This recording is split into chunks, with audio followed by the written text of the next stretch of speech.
아이들이 선생님께 물었습니다. 선생님, 사람의 마음은 어떤 것입니까? 그런데 궁금해질 때가 됐죠. 마음.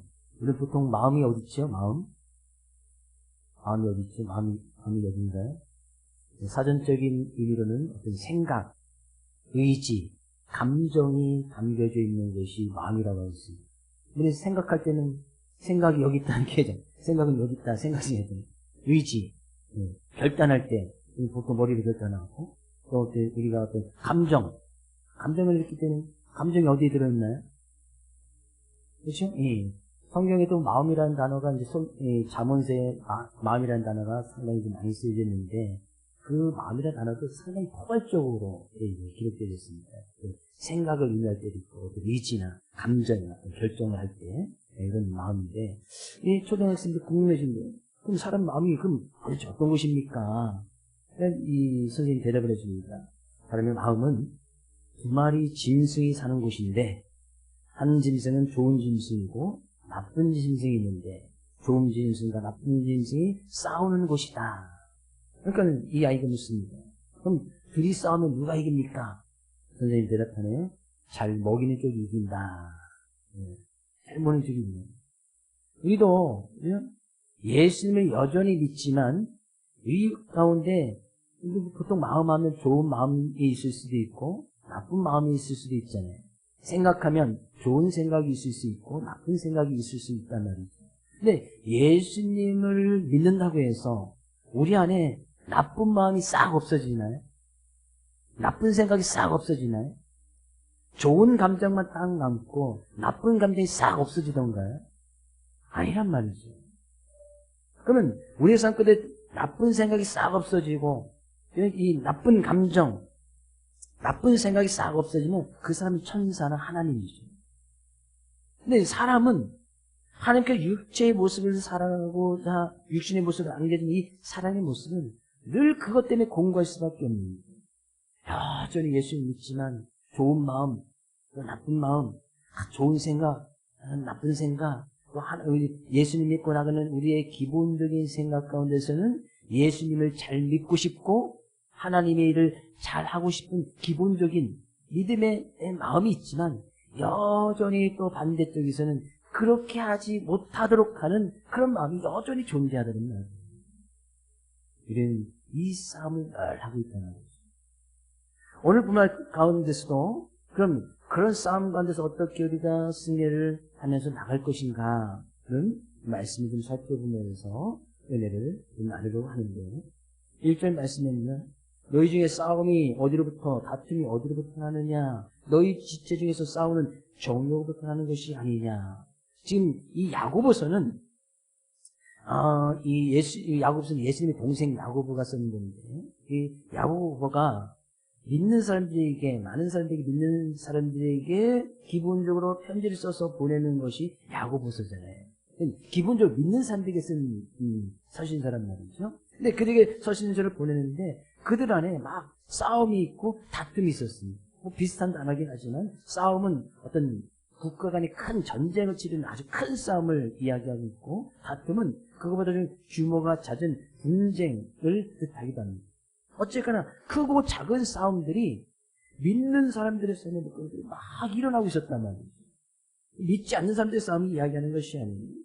근데 왜 그들 안에 다툼과 싸움이 큰 싸움이나 작은 싸움들이 이렇게 계속해서 일어나고 있느냐 어디서부터 그런 것이 나왔느냐 잘 생각해 보니까 너희 지체 중에서 싸우는 정욕으로부터 나는 것이 아니냐.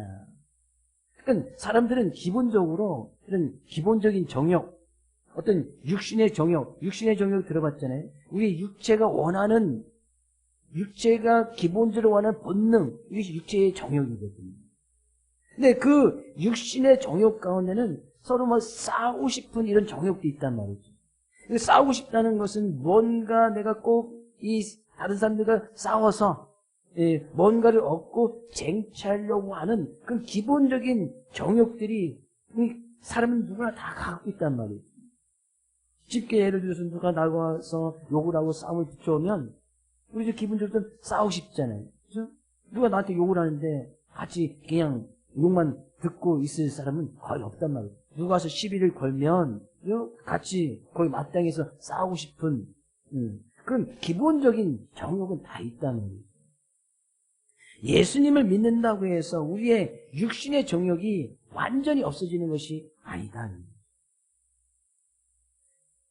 예수님을 믿어도 우리 안에 싸우고 싶은 그런 정욕이 완전히 없어지는 것이 아니다 말이죠. 여전히 남아있더라.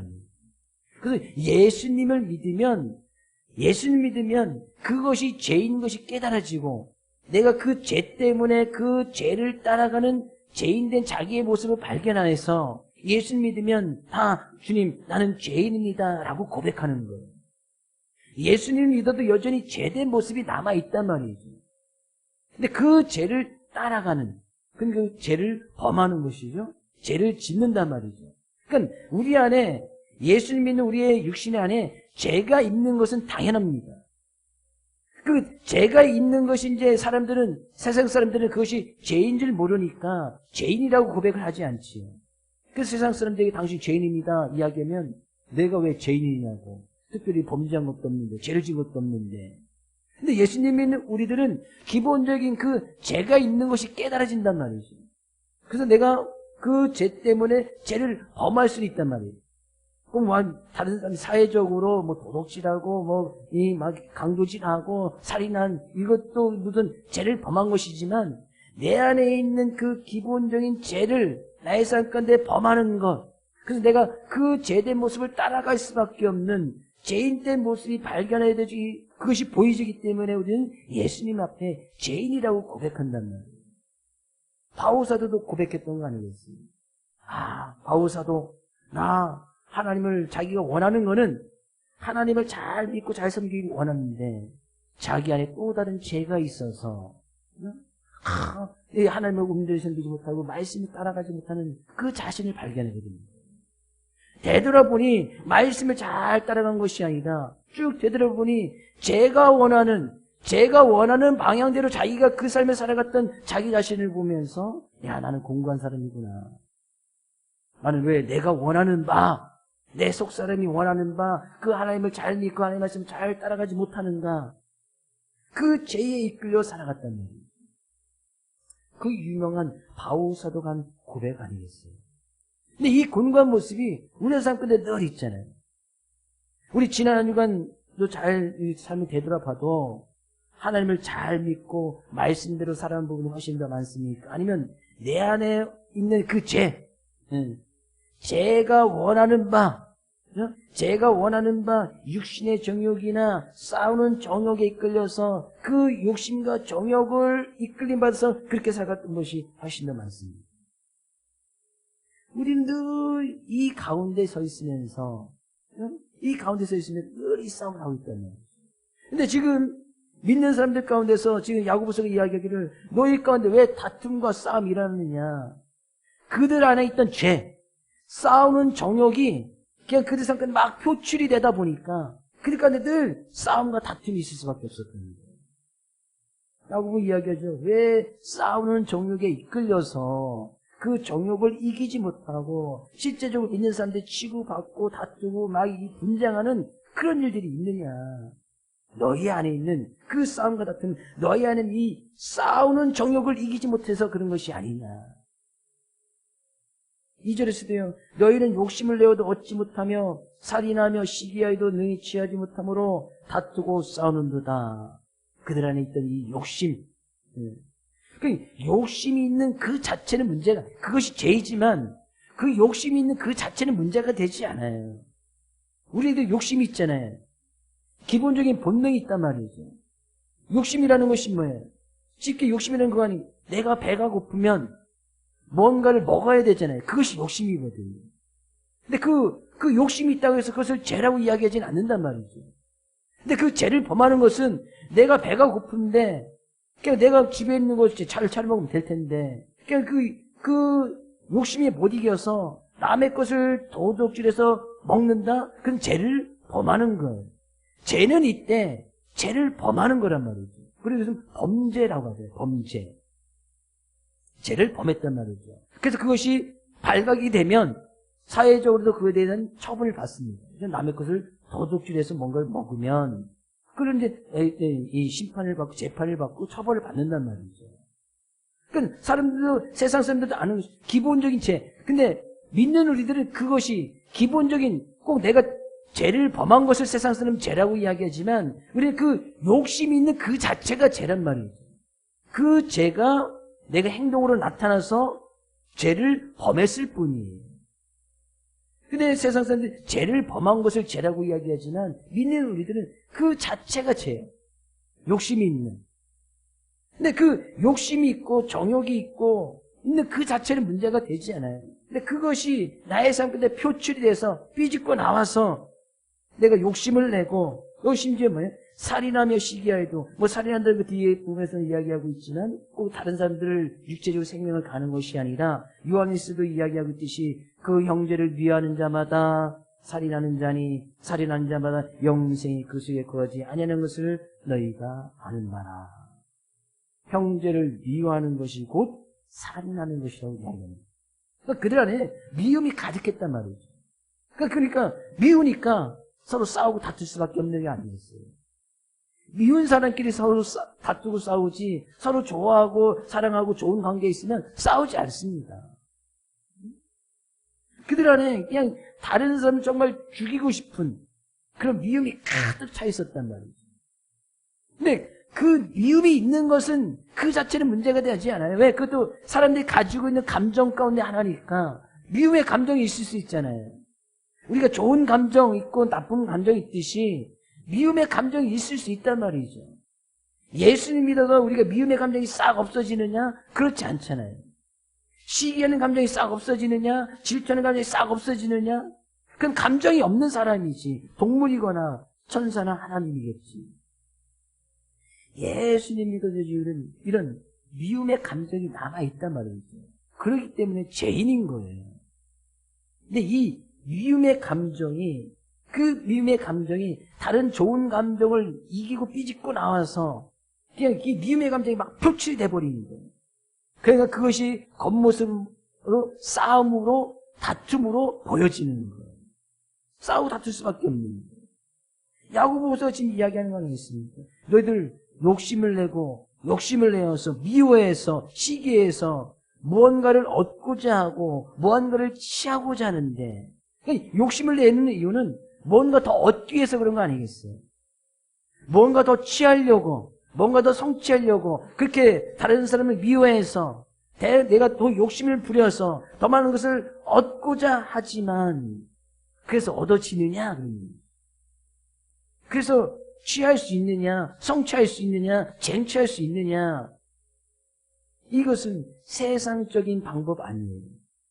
세상적인 방법, 세상에서 뭔가를 더 얻고 뭔가를 성취하고 이루려면 다른 사람 짓밟고 올라가야 되고 그 사람들이 얻기 위해 서야지만 내가 뭔가를 더 얻을 수 있고 쟁취할 수 있는 거 아니겠습니까?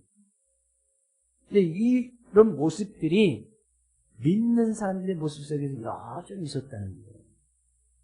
너 잘 생각해봐라. 왜 너희 안에 싸움과 다툼이 있는가? 그것이 어디부터 나왔느냐?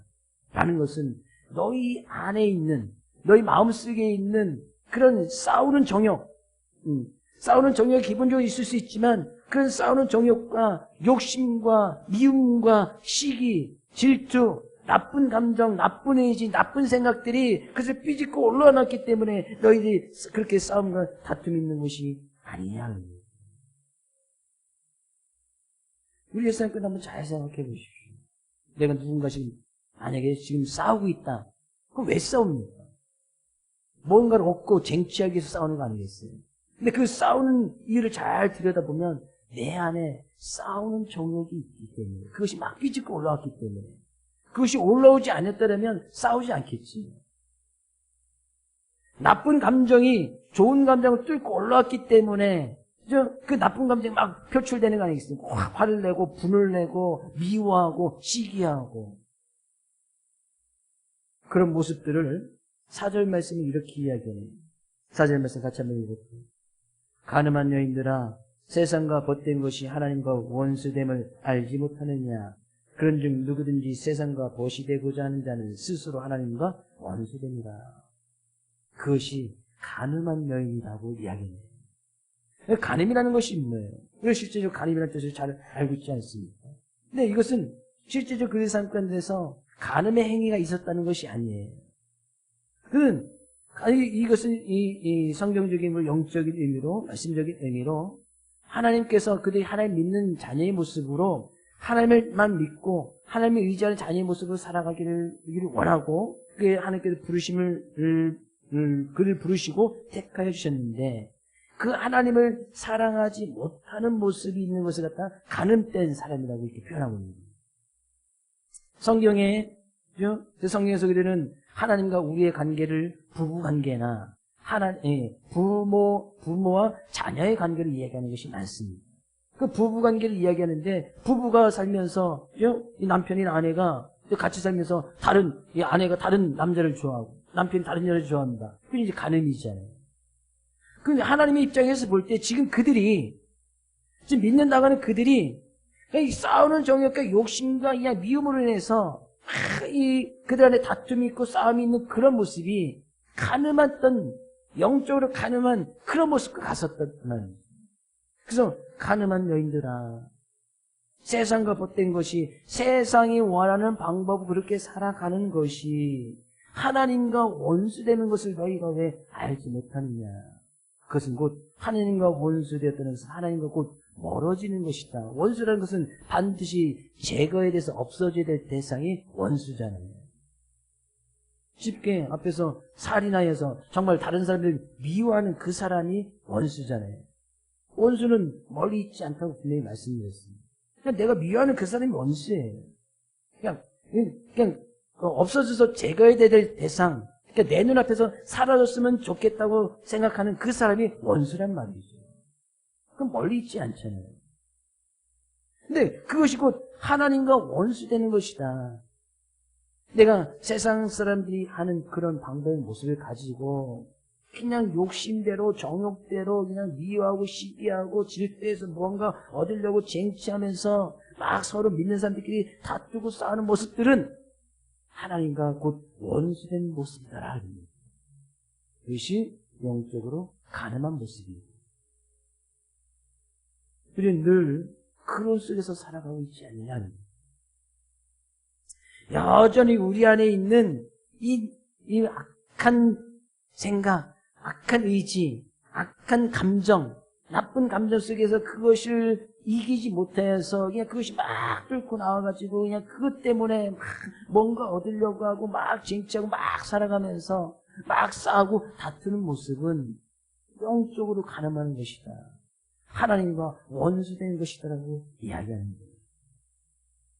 그러면요, 성경은 이렇게 이야기해요.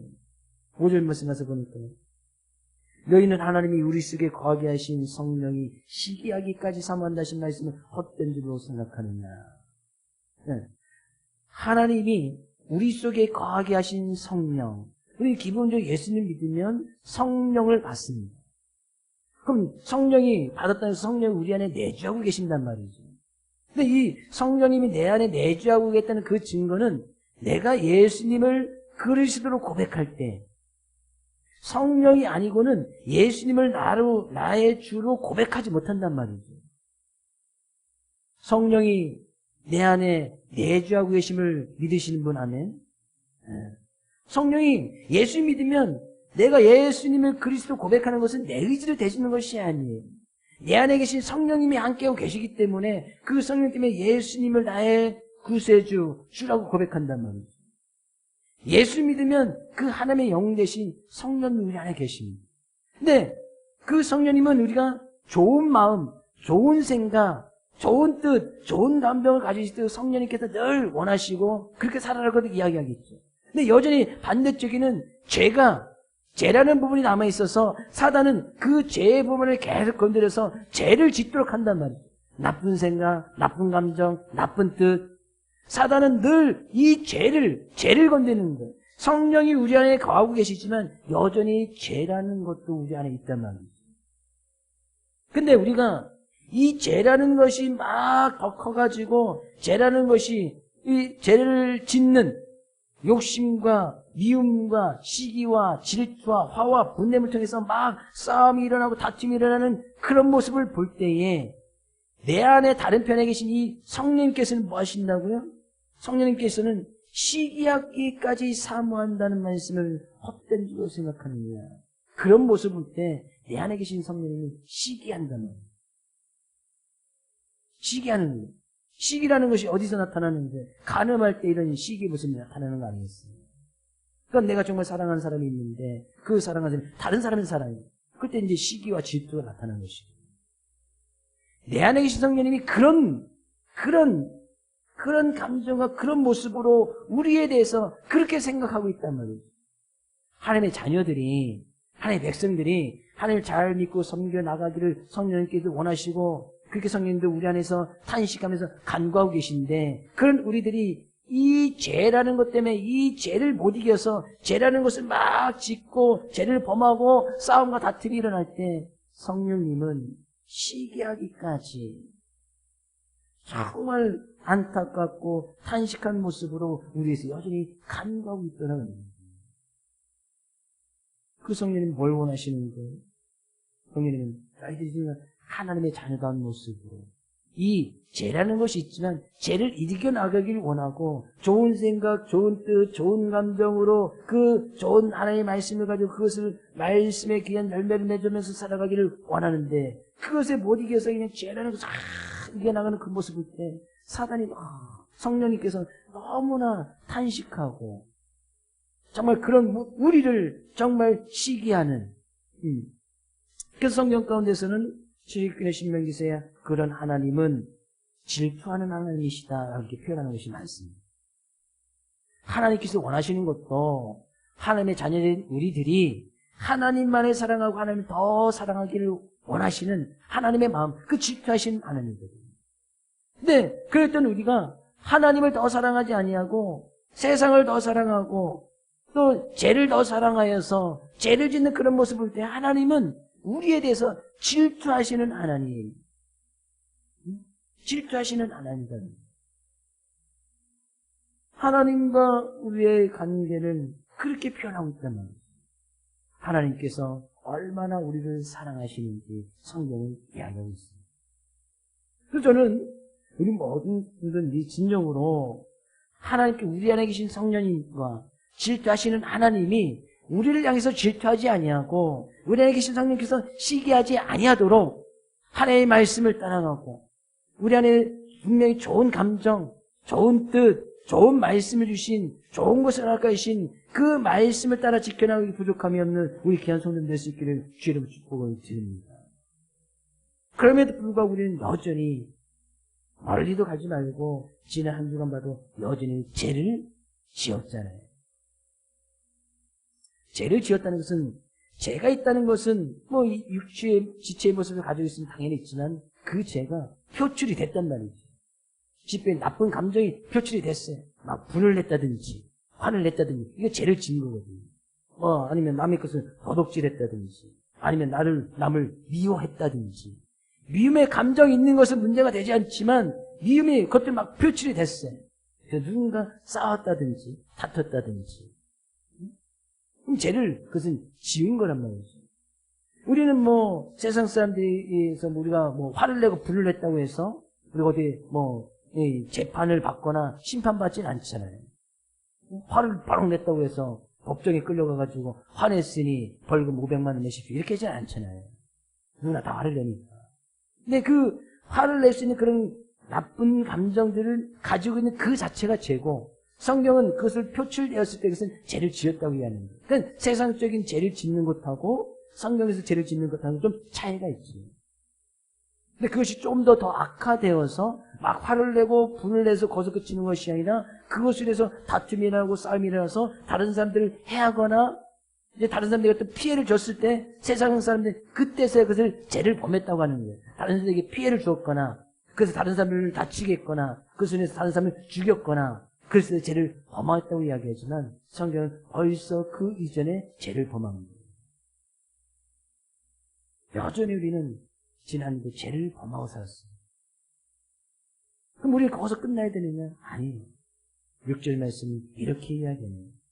그러나 너무나 잘한다는 얘기죠. 죄를 지을 수밖에 없는 것을. 그러나 더 큰 은혜를 주시나니 그러므로 일렀으되 하나님이 교만한 자를 물리치시고 겸손한 자에게 은혜를 주신다 했느니라. 하나님께서는 더 큰 은혜를 베풀어 주시는데 어느 때 큰 은혜를 베푸신다는 거예요? 하나님 앞에 나와서 겸손한 자에게 은혜를 주신다는 거예요. 그 겸손하다는 것은 뭐예요? 내가 죄가 있는 그 모습, 근데 그 죄를 짓고 나갔던 우리의 모습을 하나님 앞에 나와서 겸허히 고백하고 자백하는 것이 겸손이거든요. 그것이 죄인지도 모르고 그냥 죄된 사는 사람들은 그것은 교만한 사람인 거예요. 그래서 세상 사람들에게 당신 죄인이요 교만한 사람이요 하면 내가 왜 죄인이고 내가 왜 교만합니까? 이야기하겠지만 성경적인 의미에서 그것이 죄인 줄도 모르는 그것이 교만이라니까요. 근데 우리는 알잖아요. 내가 죄가 있는데 그 죄를 지었구나. 나쁜 감정인데 그것이 막 표출해서 내가 다른 사람을 미워했구나. 그것이 죄를 범한 거예요. 나쁜 감정이 있었는데 나쁜 생각이 있었는데 내가 그 생각을 이기지 못하고 욕심을 내어서 무언가를 더 얻으려고 했고 쟁취하려고 했구나.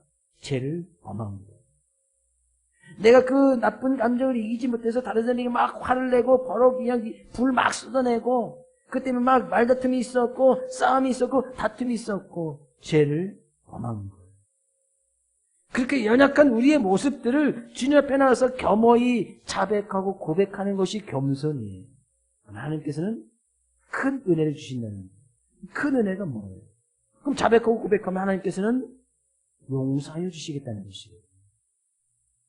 하나님께서는 그 죄를 대해서 그 어떤 대가도 하나님께서 요구하시지 않는다는 거예요. 하나님께서는 그냥 그 죄라는 것을 완전히 우리의 그냥 육체 가운데 본능까지 싹 없애주시면 좋을 텐데, 그러면 생각도 없어야 되고, 감정도 없어야 되고, 의지도 없어야 되고, 어떤 뜻도 없어져야 돼요. 그럼 그 사람은 사람이 아니죠. 어떻게 하면 가능해요? 죽으면 가능해요. 죽는 사람은 생각하지 않습니다. 죽으면 감정도 못 느껴요. 죽은 사람은 어떤 의지, 결단할 수도 없어요. 근데 우리는 죽은 모습이 아니잖아요. 우리가 육체 모습을 가지고 살아가는 한 여전히 이 싸움은 계속되는 거예요. 이 싸움이 있을 수밖에 없는 자기 자신의 모습을 보면서 바울사도는 곤고한 사람이라고 이야기하는 겁니다. 그것이 사람이다. 그러나 우리는 그 가운데서 어떻게 이것을 이겨나갈 것인가? 오늘 말씀은 하나님의 은혜를 구하는 수밖에 없다는 거예요. 죄를 지었지만 내가 세상 사람이 원하는 그런 다른 사람에게 피해를 주거나 다른 사람을 살인하거나 도둑질하는 그것만 죄를 범한 것이 아니잖아요.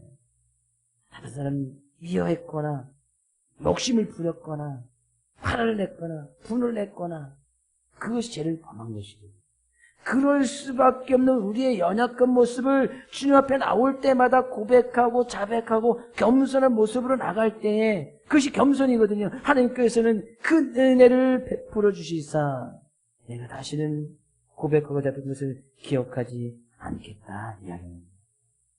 그리고 우리는 그 은혜를 구할 수밖에 없지. 저는 이 은혜가 이 시간 주님 앞에 나와서 예배드리고 이 연약하고 부족한 모습들을 겸허히 겸손하게 고백하고 나가는 모든 손들상 가운데 임할 수 있기를 주의 이름으로 축복을 드립니다. 이 은혜 때문에 우리는 살아가는 거예요. 여전히 우리는 죄를 범하지만 이 은혜 때문에 살아간단 말이죠. 그럼 우리는 이번 한 주간도 죄를 짓지 않기를 힘써 노력하지만 우리는 육체적인 모습을 가지고 있기 때문에 또 죄를 지을 수도 있어요. 죄를 짓겠지요? 죄를 지을 수도 있는 것이 아니라 죄를 분명히 지을 거예요. 그런데 거기서 나는 왜 이러냐? 난 공부한 사람이다. 아무나 고백하는 것이 아니에요. 그것을 아는 사람만이, 그것이 죄인 줄 아는 사람만이 나는 공부한 사람이다라고 고백할 수 있는 거예요. 하나님께서는 용서해 주십니다. 그것이 주님의 큰 은혜란 말이죠. 그렇게 이겨 승리하는 사람들은 다음에 또 그런 유혹이 올 때 한두 번 쓰러지잖아요. 그럼 고백하고 하나님 이길 수 있는 힘과 능력과 지혜를 주십시오. 그럼 가면 비싼 유혹이었을 때 다음에 또 그래 또 쓰러질 수도 있어요. 그 다음에 또 그런 유혹이면 그때 또 다시 한번 주의 말씀 붙들어서 주님의 용서하심을 의지해서 그것을 딱 이겨나가면 이제 비싼 유혹이면 그것을 계속해서 이겨나가는 그런 승리의 모습이 계속 쌓여나갈 때 우리는 더욱더 하나님과 가까워질 수 있으며 우리의 안에 좋은 마음, 좋은 생각, 좋은 뜻, 좋은 말씀을 주신 그런 하나님을 더욱더 의지하며 섬길 수 나갈 수 있다는 거예요. 그러면 이제는 사단이 와서 이 죄를 건드려서 죄가 막 삐질 놓고 올라갈 때 하나님 이쪽을 우리는 좋은 쪽을 많이 먹여놨으니 이제 이것이 삐짓고 올라오지 못하는 거예요. 결국에 믿음 생활, 신앙 생활이라고 하는 것은 이 좋은 쪽과 선한 쪽, 좋은 말씀을 이 마음의 벽을 두껍게 해버리는 거예요. 그래서 이 죄가 막 삐짓고 올 때 벽이 두꺼우면 이게 못 삐졌고 나올 거 아니겠어요. 죄가 완전히 없어지게끔 아무리 기도해도 우리 육체의 모습을 가지고 있는 죄는 없어지지 않습니다. 결국 이 죄가 삐짓고 나오지 못하도록 나쁜 감정, 나쁜 생각, 나쁜 의지가 삐짓고 못하도록 이 좋은 벽을 두껍게 하는 것이 우리가 믿음 생활 하고 있는 거예요. 신앙 생활 하고 있는 거예요. 이 예배당도 지진 7.0 이상일 때도 든든하게 세워서 이 기초설계까지 지진 설계까지 되어 있습니다. 웬만한 흔들리지 않는단 말이에요. 근데 조금만 여기서 그냥 나무를 짓고 판자 주시면 조금만 여기도 푹 넘어지는 거 아니겠어요? 두껍게, 벽도 상당히 두껍습니다. 철근도 아주 굵은거, 그 나온 정석대로 집어넣어서 해놨어요. 그럼 흔들림이 없는 거예요. 또 지진이 올 때는 어디 있어야 된다? 교회에 있어야 돼요. 7.0 넘어가면 여기는 안 넘어지니까. 집에 있으면 다 넘어집니다. 옛날에 지진석이 다 안 돼 있으니까. 다 교회 안으로 다 들어와야 돼요. 여기 있으면 사는 거예요. 교회 안에 있으면 사는 거예요. 예수 안에 있으면 사는 거예요. 하나님 안에 있으면 산단 말이에요. 그런 은혜로 이번 한 주간도 승리하기를 주의 이름으로 축복을 드립니다. 이번 한 주간도 행위나 죄를 범할지라도 큰 은혜를 베푸신 그 주를 바라고 의지함으로 말미암아 참다운 승리의 모습으로 말씀의 벽을 두껍게, 믿음의 벽을 두껍게 행하며 나갈 수 있는 우리 모두가 될 수 있기를 다시 한번 주의 이름으로 축복을 드립니다.